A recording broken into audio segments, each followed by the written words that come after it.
We are studying Pauline Epistle, and last week we were able to start to study the book of Colossians. And before we jump to the prominent subject or the content of the book of Colossians, let's have a quick review of the book of Colossians. So we know the city. So the city of Colossians is located sa province of Asia. And one thing that I want you to remember, yung mga neighboring city ng Colossae, like yung Hierapolis, at yung Ephesus, at yung Laodicea. So, those are the things that we need to remember kung ano yung geographic location nito. And with regards naman sa church at Colossae, there's no specific reference in the scripture when or how the church started in Colossae. But we can say that during the 3 years ministry of Paul in Ephesus, in Acts 19, probably Epaphras is the one who started the church. Probably we can assume that Epaphras was converted in Ephesus, and then Epaphras started the church in Colossae. So, and we say na ang church at Colossae ay even na majority of them are Greek ang background, we can say na merong Jewish congregation din sa Colossae. We're going to see in chapter 2 the evidence that there is a Jewish member sa church at Colossae. And with regards sa place and writing, of course, we know na ang Colossians ay one of the 4 prison epistle of Apostle Paul. So we can know na naisulat ni Paul ang book of Colossians habang nakakulong siya sa Rome for 2 years in Acts chapter 28. And we understand na, question, who is the courier of the book of Colossians? Do you remember the person that Paul tasked to carry the letter to Colossians congregation? Tychicus. So, si Tychicus, isa siyang minister ng Panginoon. Ang ministry niya during this time is to carry the letters that Paul wrote and delivered it to the churches and to Philemon. And when Tychicus carried those letters, actually, kasama niya si Onesimus. Si Onesimus, when we go to the book of Philemon, we will know more about Onesimus. But si Tychicus, meron siyang important role sa ministry ni Apostle Paul. Just think about if Tychicus would not be faithful in his ministry. What if Tychicus didn't deliver the letter? What if Tychicus altered the letter or modified the letter? What if Tychicus added into the letter? Probably, if Tychicus is not faithful, we don't have the 3 books in the New Testament. So that's the impact of Tychicus' ministry. And we know na when Tychicus left Rome, he carried 4 letters. Ano yun? Yung Ephesians, yung Colossians, yung Philemon, and what's the last? The letters to the Laodicean. But we know the Lord didn't put that into the canon of the scripture. The Lord didn't inspire the epistle to the Laodicean. So, that is the place and writing. And we know na ang author ng book of Colossians, as evident in chapter 1 verse 1 and chapter 4 verse 18, Paul clearly identified that he is the author of the epistle. And I want you to go back in Colossians 4:18. Go over in Colossians 4:18. Colossians 4:18, the salutation by the hand of me, Paul, remember my bonds, grace be with you. So in verse 18, we see here the signature of Apostle Paul. And by the way, before that, in Colossians 1:1, we see there the Timotheus or Timothy, Paul, an apostle of Jesus Christ by the will of God, and Timotheus, our brother. So we see the role of Tychicus. But question, what is the role of Timothy in the book of Colossians, in writing the book of Colossians? Ano ang naging papel ni Timothy sa pagsusulat ng book of Colossians? Siya po yung naging scribe. Siya yung naging scribe. So that's right. Paul is the one who dictates the content of the book of Colossians, but Timothy is the one who literally wrote the content of the book of Colossians. However, in Colossians 4:18, by Paul's own hand, he wrote the salutation. Why does Paul do that? William? To confirm that he is the author. Yeah, to authenticate that this is the letter of Apostle Paul. Tandaan nyo, during those time, there are false epistles. So, there's no encryption of message. In our time, you can just message someone securely because technology right now has encryption and decryption. So, ang point is, during those time, they need to know if this letter is really from Apostle Paul. And the way to do that is Paul puts his own handwriting at the end of every epistle. And one exception, do you know the other epistle? One epistle that Paul wrote by himself? Almost all the time, we can assume that Paul has a scribe to write for him. And there is one epistle that he wrote it by himself. Do you know it? Alam niyo ba kung ano yung sa mga 14 na sulat ni Pablo, karamihan sa kanila, almost all of them, meron siyang scribe na tumulong sa kanya. But do you know one epistle that Paul wrote himself? Philemon? No, it's not Philemon. Huh? Colossians. No, Timothy is the one who scribed. Is it one of the Timothys? No. It is Galatians. Remember, in the book of Galatians, I don't know if I can recall the verse. Galatians 6:11. Tingnan niyo yun. Galatians 6:11. You see how large a letter I have written unto you with mine own hand. So, probably when Paul wrote in the early years of his ministry, he didn't have a scribe to help him. So he wrote it by himself. But Colossians, thanks to Timothy, the letter to Colossians was written. And thanks to Tychicus who delivered the letter. And that is the authorship. Now, with regards to the original readers, go over in Colossians 1:2. Colossians 1 verse 2. Colossians 1:2, to the saints and faithful brethren in Christ, which are at Colossae, grace be unto you and peace from God our Father and the Lord Jesus Christ. So, question, what is the importance of the praise at Colossae? Ano ang kahalagahan ng mga salita na sa Colossae or at Colossae? Why it's important? Why if we just remove that?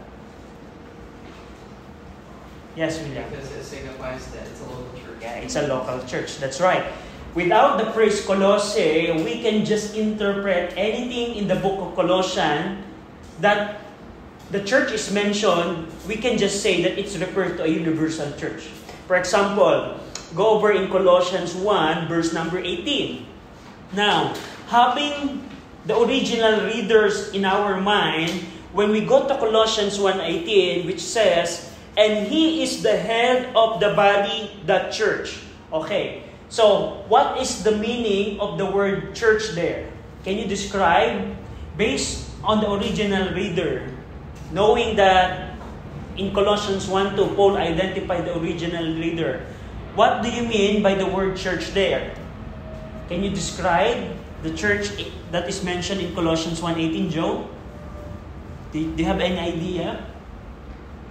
Can we say that, this church could be probably all the churches entirely, including the Taguig, the Mount Zion Baptist Mission? According sa interpretation, the Christ is the head of the body, the church, including us. Is that the meaning of the verse? An idea? William, why? Why not? It's talking about local assembly. Yeah. So that's the importance. So knowing the original reader on our that it is specifically said, Paul said that the faithful saints at Colossae, the word church in verse 18 only means the local church at Colossae. So do you follow yung importance nun? Bakit mahalaga na malaman natin yung original readers? Because when Paul said the head of the church, Meaning, Christ is the head of Colossae Baptist Church. And no other church Paul was referring here. But we can apply the truth of Colossians 1:18 to our church today. Meaning, if the Lord Jesus Christ is the head of Colossians Baptist Church, we can say that He is also the head of Mount Zion Baptist Mission as an application. So, nasundan ninyo, yung pag pinag-aaralan natin yung original na kahulugan ng verse, kailangan nating ma-identify sino yung church na tinutukoy dito. If we're going to interpret the passage, we need to know the exactness, the accuracy of the meaning of the verse. And the church there is Colossae Baptist Church. After knowing the interpretation, that's the time we can apply it in our time. So that's the way we handle the scripture. We need to know what's the meaning of the church there and what is the application in our lives today. So that is the original reader.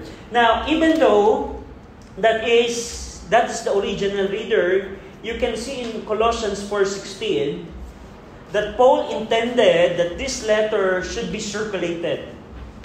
In Colossians 4:16. Go over in Colossians 4:16. And when this epistle is read among you, cause it to be read also in the church of the Laodicea, and ye likewise read the epistle from Laodicea. Sabi ni Pablo, pagkatapos ninyong basahin ang sulat ko, hayaan ninyo na mabasa din ito ng church ng Laodicea Baptist Church. Now, question. How did the church do this command of Paul? Paul's command na hayaan ninyo na basahin din ito ng Laodicea Baptist Church. Paano nila ginawa yon? How did they do that? Huh? Mikey? Yeah, exactly. They made a copy. So, now, that is important that we know that the churches always share a copy of the scripture that they receive to other churches, and that's how the New Testament is preserved.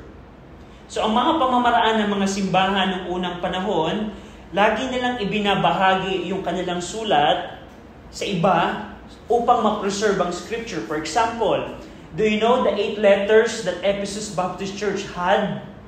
What are the 8 epistles, or what the 8 books that Ephesus Baptist Church received and took care of? The book of Ephesians, the book of 1st and 2nd Timothy, because Timothy was there when Paul wrote it. The book of 1st and 2nd and 3rd John, because John was there when he wrote those 3 epistles. And the book of John, the Gospel of John, John was there when he wrote it, and the book of Revelation.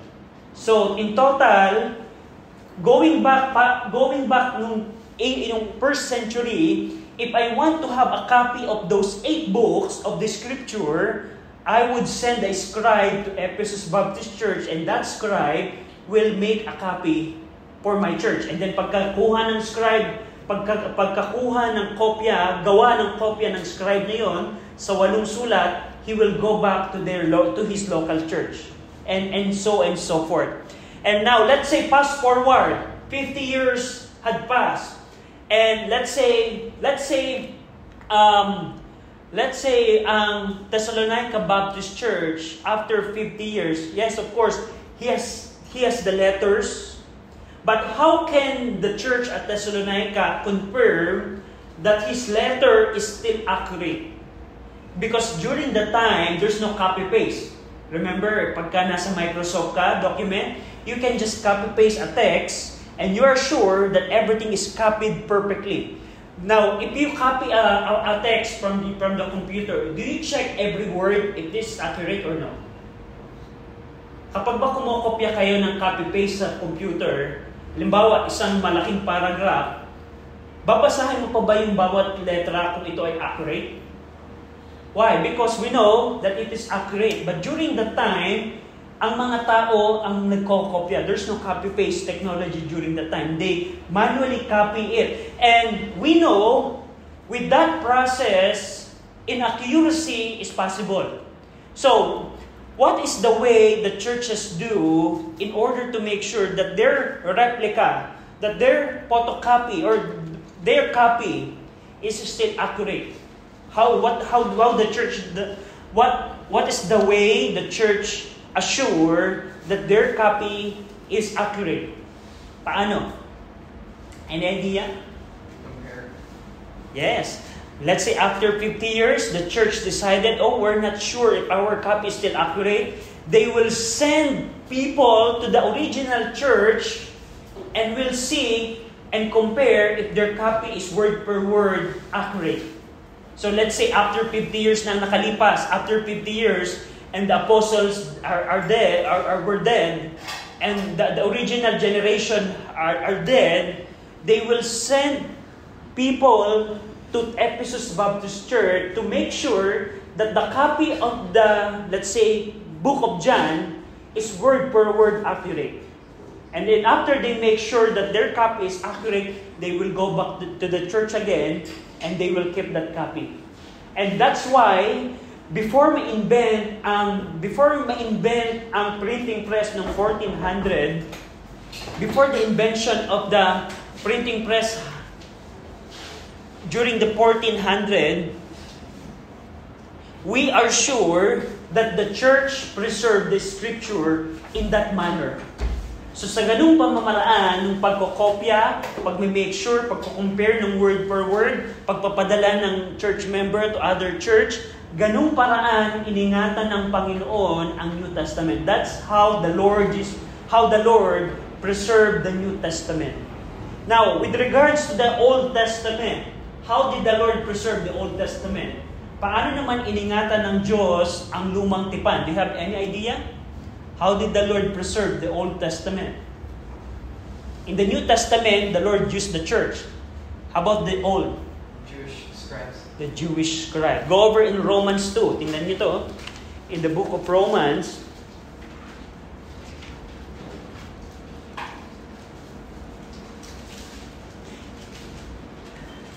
Romans 3, verse 1 and 2. Who would like to read this?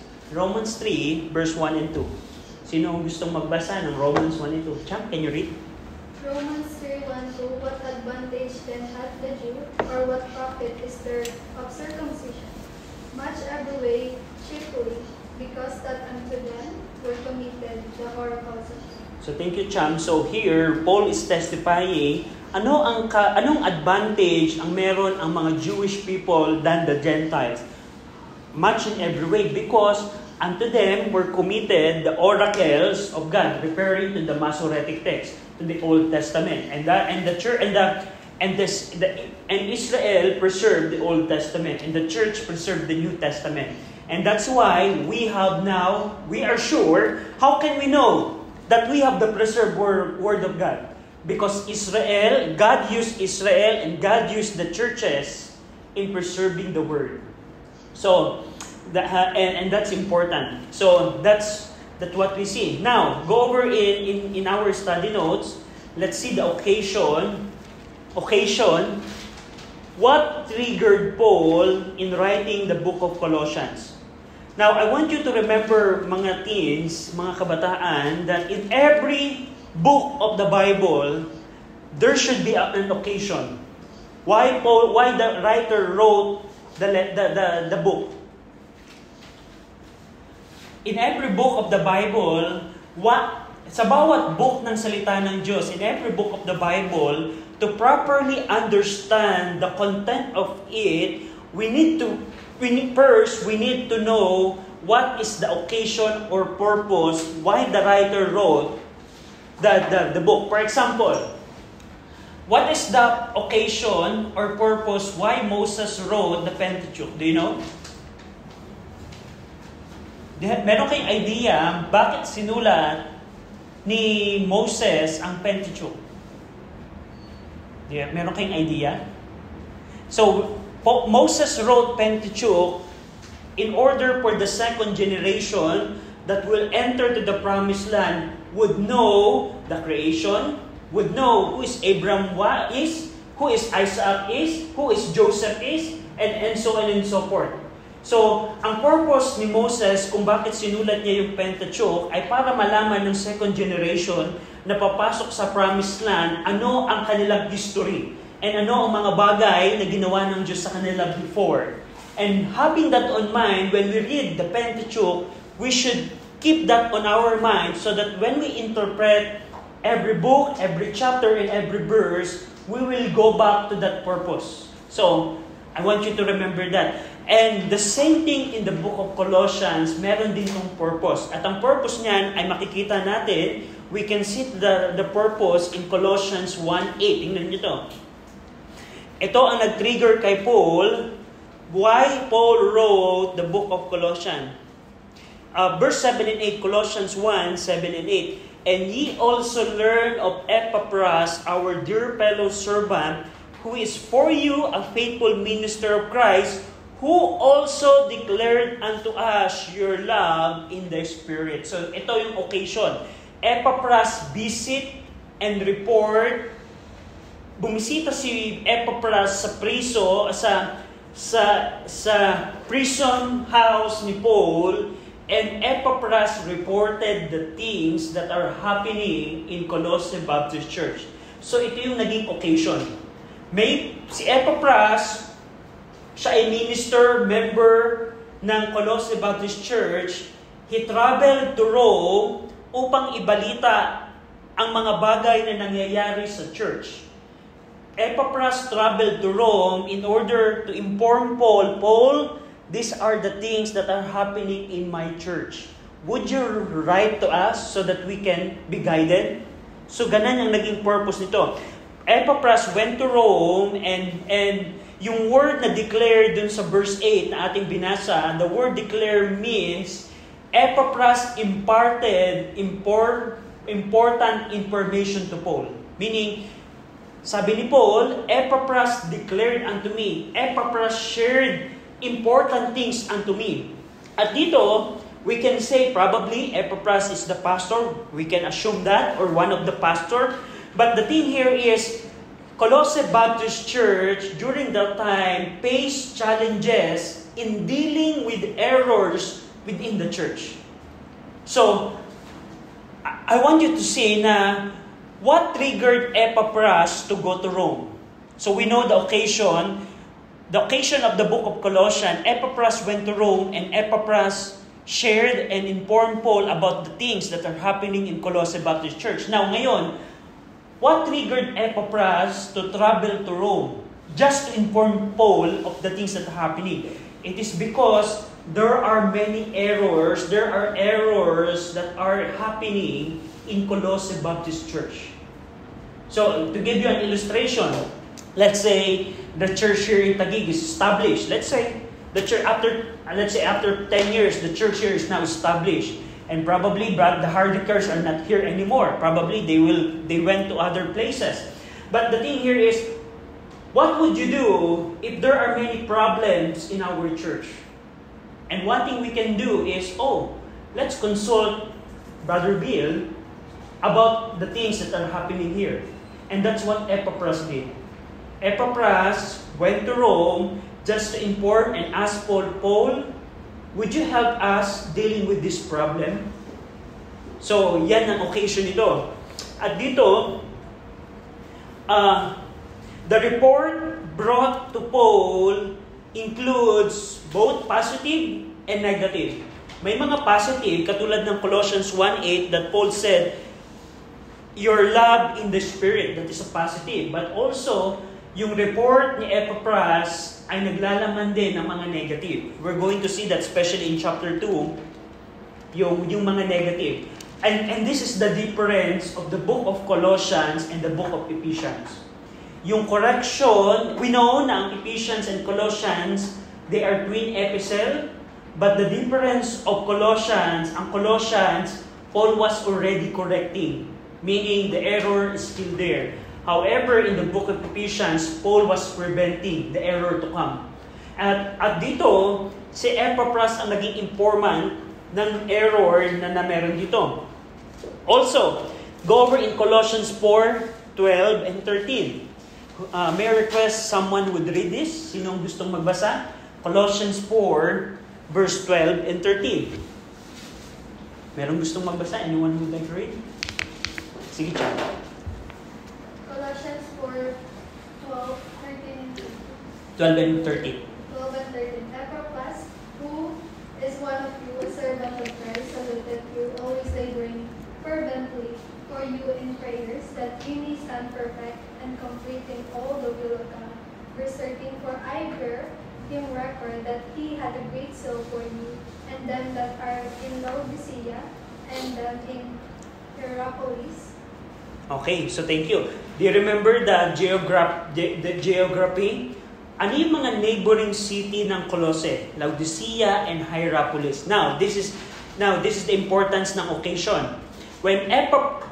We can say that Epaphras is overseeing probably these three churches.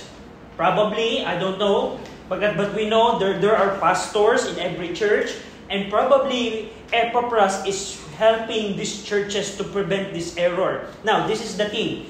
The reason Paul wants this letter to be circulated to other churches, because Paul knows that the error in Colossae would reach Hierapolis and Laodicea as well. So what Paul was saying here, Tychicus, please tell the Colossae Baptist Church to make a copy of this Colossians epistle and share it to Hierapolis and Laodicea, because I don't want that the error that Colossae has would reach other cities. Sabi ni Paul, the reason kung bakit mahalaga na ipabasa din ni Pablo yung Book of Colossians sa ibang bayan like Hierapolis and Laodicea, because Paul knows na yung error sa Colossae ay dadating din sa mga kapitbahay na kapitbayan. So, that's the importance. So, I want you to see how important yung geography to understand the Book of Colossians, and how important yung original reader to understand the Book of Colossians. Kung bakit inintend ni Paul, why Paul intended that this letter would be circulated, it is because he doesn't want the error to spread. Ayaw ni Paul na yung error na dinidil niya sa Colossae Baptist Church ay lumaganap sa ibang simbahan. That's why Paul said here, share the antidote to these churches. So that's the importance. And we see here in Colossians 4:9, the another purpose. That's the main purpose. After Epaphras shared the news, the bad and good news, Paul wrote the book of Colossians. And the second thing is, Paul wrote the book of Colossians in order for many churches in that region to be informed and guided about the error. And the last thing is, the last occasion would be about the issue of Onesimus, Colossians 4:9. Tingnan nyo to. Colossians 4:9, with Onesimus, a faithful and beloved brother, who is one of you, they shall make known unto you all things which are done here. So, si Onesimus, when we go to Philemon, Onesimus is a former slave of Philemon. So si Philemon, na recipient ng one of the epistle of Paul, he is the master.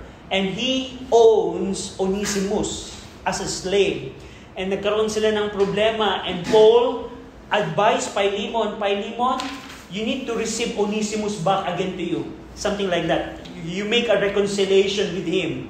And Paul may have seen Epaphras' report as an opportunity also to address issues like Onesimus' situation and resolve them.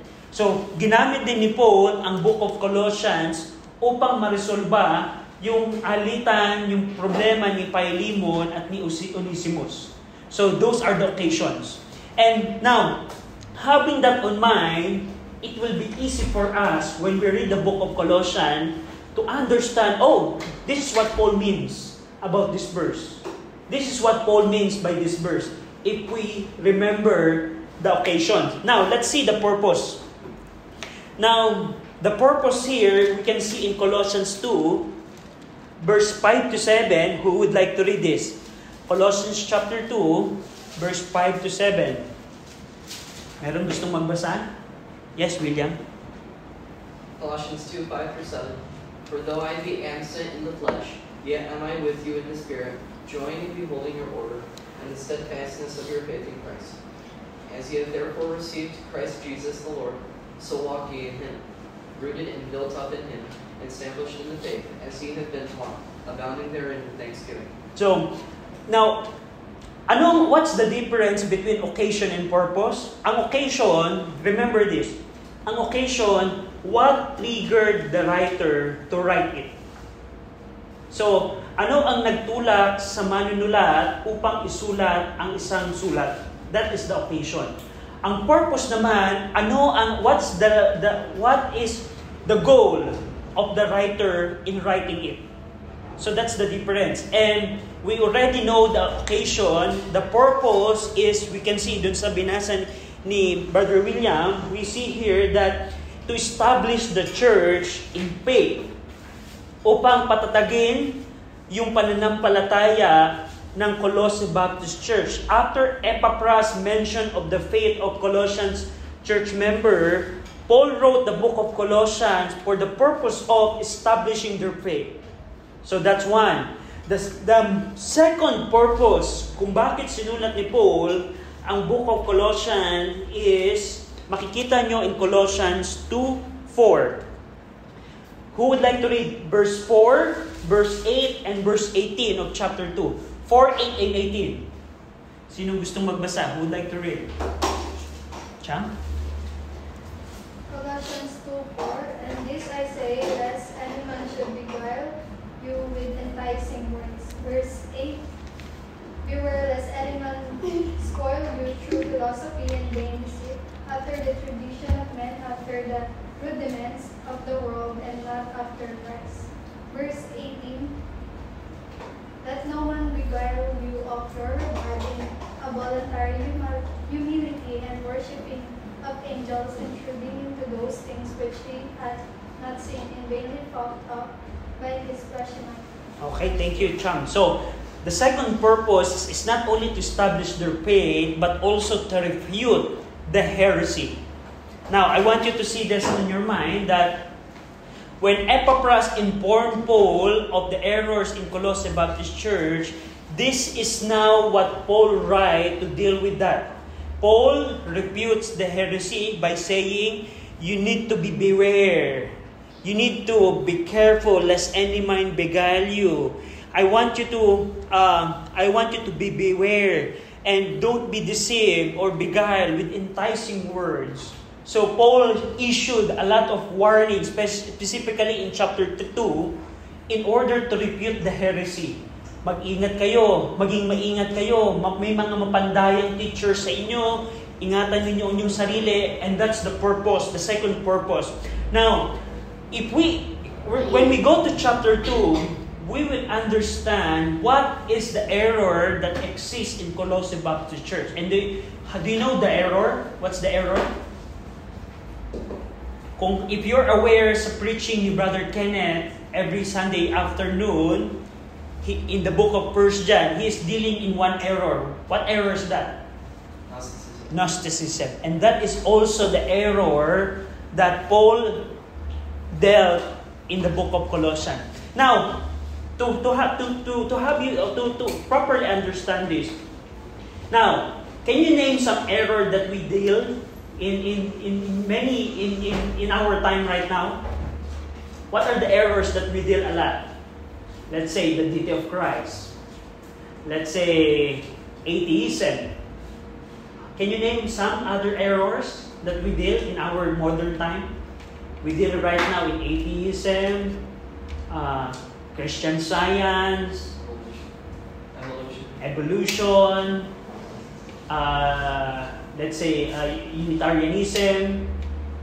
What else? And the point here is that's the issue of our time. But during the first century, they have a different issue, and the main issue that they're dealing with is Gnosticism. So, now, why it's important? Because ang Gnosticism is the error that the apostles are dealing with when they wrote the epistles and when they wrote the New Testament books. Nung sinulat nila ang New Testament book, they don't care, they don't mind the atheism that we're dealing with in our time. Hindi yun ang nasa isip nila. When they wrote the New Testament, they're not dealing with evolution that we're dealing in our time. You know the error that they're dealing with? It is Gnosticism. Now, why it is important? We will not be able to understand the New Testament without understanding Gnosticism. So hindi natin, if your desire is to properly and accurately understand the New Testament, we need to know Gnosticism. Because ang Gnosticism, para siya yung backbone ng New Testament.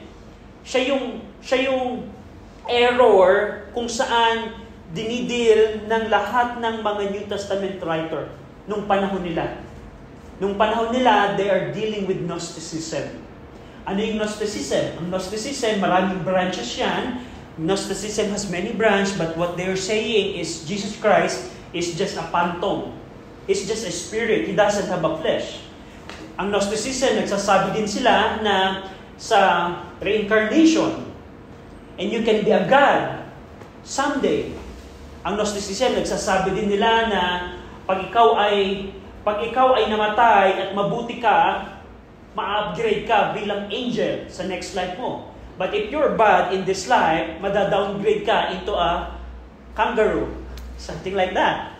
So, na yung Gnosticism.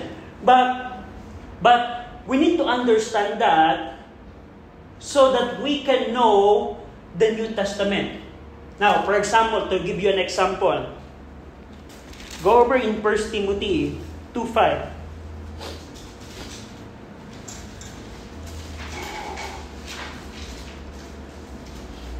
1 Timothy 2:5. Go over in 1 Timothy 2:5. Who would like to read? Yeah, Mikey. For there is one God, and one mediator between God and men, the man Christ Jesus. Okay, now my question is, why Paul wrote and said to Timothy that Jesus Christ is the man? He is a man, Christ Jesus. Why Paul said here that Jesus Christ is a man?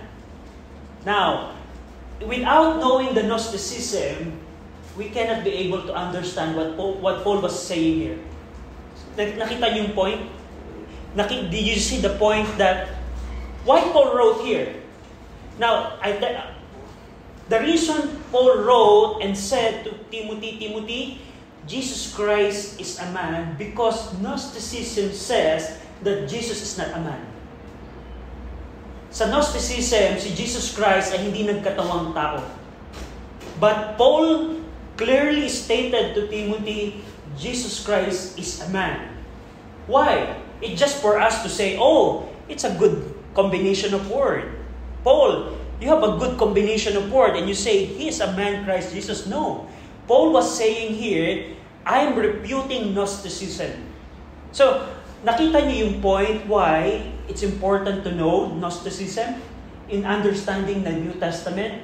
And there are many other things that we can go in the Scripture. But the point here is, if you don't know Gnosticism and we don't know the errors of Gnosticism, you will not be able to properly understand what is the mind of the writer when they wrote their letters and their books.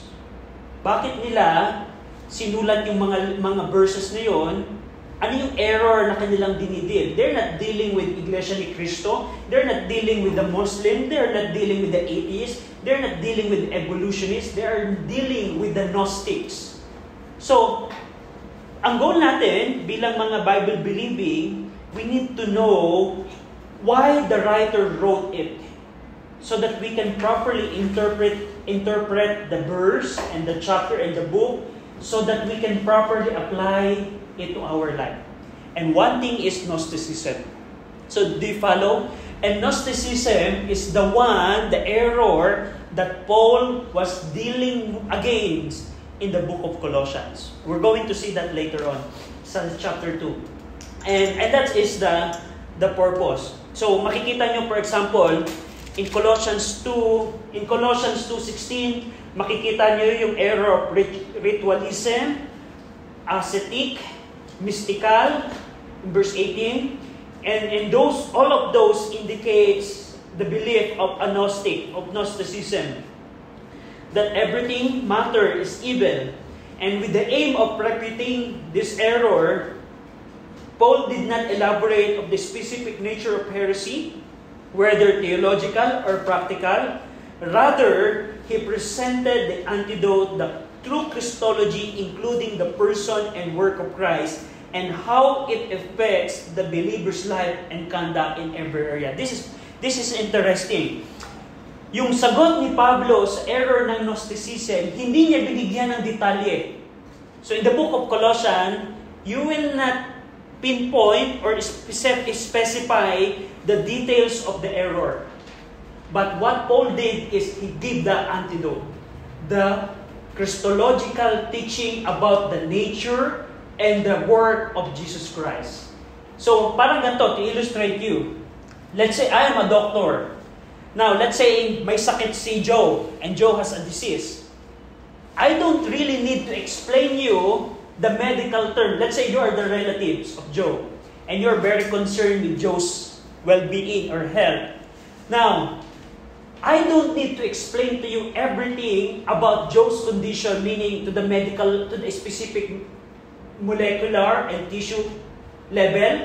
Now I will say, the chromosome of Joe is like this, and the tissue and his organ is become like this. I don't need to explain it. I just need to explain this. The antidote is this, and that's how it works. So do you follow? And that's what Paul did. And Paul, in order to refute the error, ang book of Colossians is highly Christological. The book of Colossians is highly Christological because that is the antidote or the medicine against Gnosticism. So, do you follow that? So, kaya mapapansin ninyo na ang book of Colossians ay puno ng katuruan patungkol kay Jesus Christ kasi yun yung antidote, yun yung gamot sa Gnosticism. And lastly, knowing that in mind, that is a good biblical strategy in refuting error. Now, kung titingnan ninyo yung pattern ng book of Colossians, yon ay magandang strategy in refuting error. Now, question. Having that on mind, how Paul dealt with the error, what is the one way we can do to our church to safeguard the church from error? Now, ano ang kailangan natin gawin sa church? Makinig muna dito. Ano ang kailangan natin gawin sa church, knowing the structure of the book of Colossians, so that we can safeguard our church? Now, do we need to know the every details of Hinduism? Or do we need to know every details of Islam? Do we need to know every points of evolutionists? Do we need to know everything that Iglesia ni Cristo believe? Yes, that is very helpful. But instead of knowing the details of those things, we need to know the details of the Scripture. And that way, we can safeguard the church or ourselves from error. And that's how Paul structured the book of Colossians. After Epaphras mentioned to Paul, these are the things that happen in Colossae. One thing that Paul did is to present the elaborate nature of Jesus Christ. What is the work of Jesus Christ? And Paul is sure, and Paul knows that by teaching the depth things about Christ, it would help Colossae Baptist Church to be safeguarded from error. So, ganun yung structure ng Book of Colossians. Kaya binigyan ni Pablo ng matinding pagtuturo patungkol sa katauhan ng nature at work ni Jesus Christ ang Colossae Baptist Church, kasi alam ni Paul, by teaching that things to them, it would help them na matanggal ang error sa kanila. So, do you follow kung paano? Na katulad ng example na binanggit ko sa inyo kanina, ngayon, in our time, marami tayong errors na pinaglalabanan. Hindi natin kailangan na malaman yung detalye ng bawat errors, kundi ang kailangan natin ay malaman natin yung accurate Word of God. Kailangan nating malaman yung accurate Word of God. At yun ang pamamaraan upang mas-safeguard natin yung ating mga sarili from errors. So, that is the purpose. Do you have any question? Do you have any question? So next week, we're going to have a survey from chapter 1 to chapter 4. Okay? So, meron kayo tanong? Any question? Yes, we Are there Gnostics today? There are many Gnostics today. There are many Gnostics today. Gnosticism still exists right now. Especially in movies. Do you know the Marvel movies is full of Gnostic belief? That you can have a mystical word, that you can have a superpower, that there are beings higher than human, and something like that. So Gnostics are everywhere, especially in music, in everything. Gnostics everywhere right now. The people just don't know it. So, any other question? Yes, John. Since po nasabi ko kanina yung about sa Hinduism, Aha. ibang ano po, need pa po ba na i-respect yung sa ibang religion? Well, the scripture says we need to correct the errors. If they're not going to listen to the truth, we need to reject them. So, it's our responsibility who knows the truth.